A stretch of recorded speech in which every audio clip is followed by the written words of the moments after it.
Hi guys, and welcome to my unboxing and first impressions video of the new Huawei MediaPad M2 8.0. I just got it today and it was actually still wrapped in foil, so I seem to be the first one ever reviewing this device, at least here in Germany, at least this model. Let's open it up and see what we've got inside. I did already my setup and all my tests. I used it for about 2 hours and so far I really like what I see. So here we have the tablet.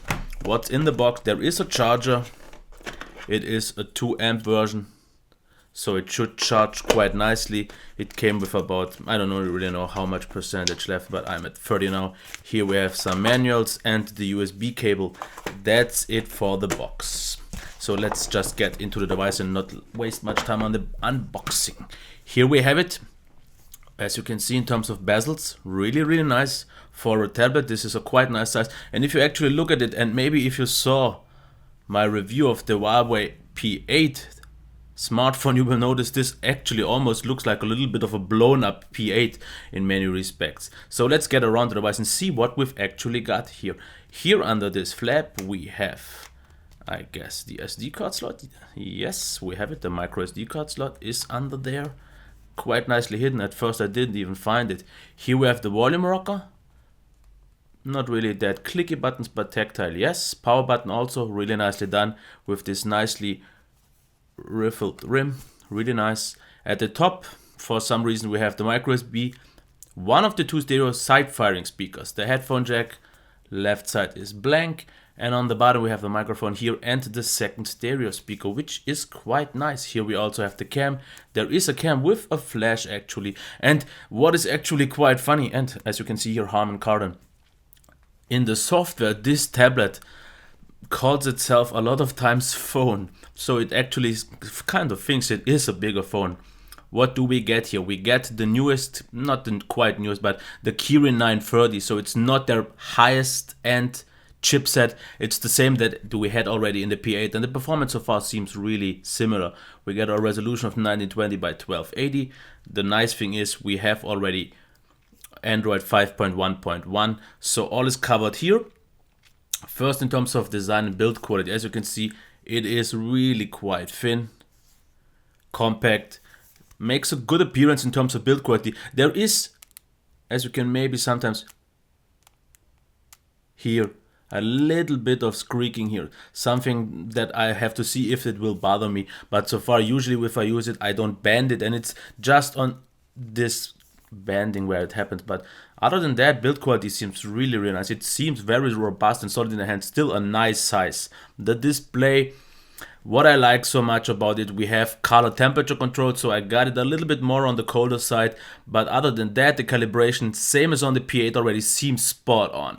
Very vibrant, vivid colors, but definitely not oversaturated. Still very accurate. I really like the calibration that Huawei does. Also the viewing angles, they are very solid. Don't see here any issues, but I will have to test it a little bit more definitely until I have more things to say. One thing that I noticed though, but I will talk about that in the review, that was a little bit off-putting was whenever I got into a browser, the screen dimmed. So what I had to do is go into performance mode. That I'm finding, let me go here at power saving. So if you use smart, you can quickly see this if we go into the browser. Maybe you can already see it, but it does dim. You should notice it once I go out, because once I leave the app, and I don't have the quickest internet here up right now. Let's wait for a second. But you should see that if I go out right now, you can see the white. You see a brightening up. So I would suggest you just to go back into the settings and leave it at performance mode. I think I did the same already in the P8 and I didn't think it did bother the battery too much. Other than that, sound, let's make a quick check, because I really like what I see because of the stereo side firing speakers.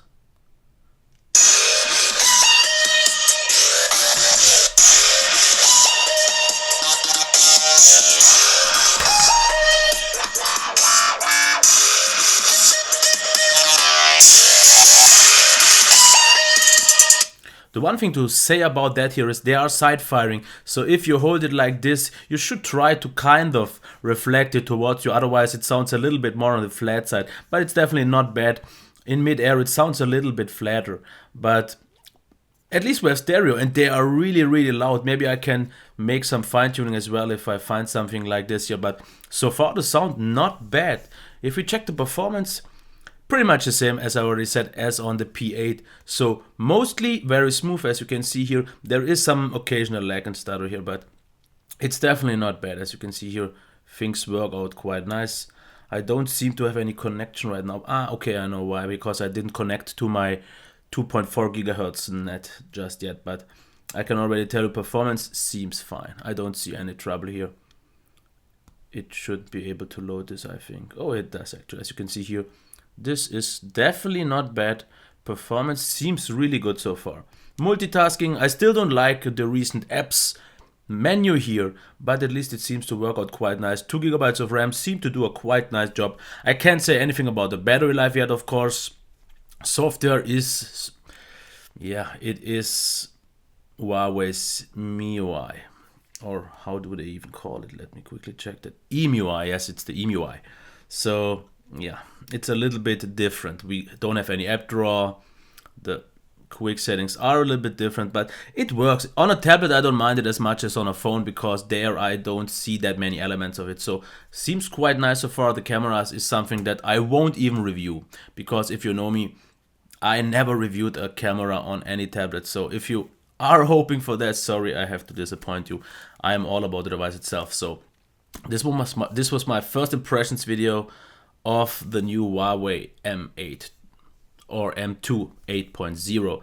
So far I really like what I see. Build quality seems fine, the display seems really nice, speakers seem good, performance seems very well, battery life is something that I have to see, but unless something really completely unexpected happens, this already should get quite a nice rating from me. But how good is something we will have to see.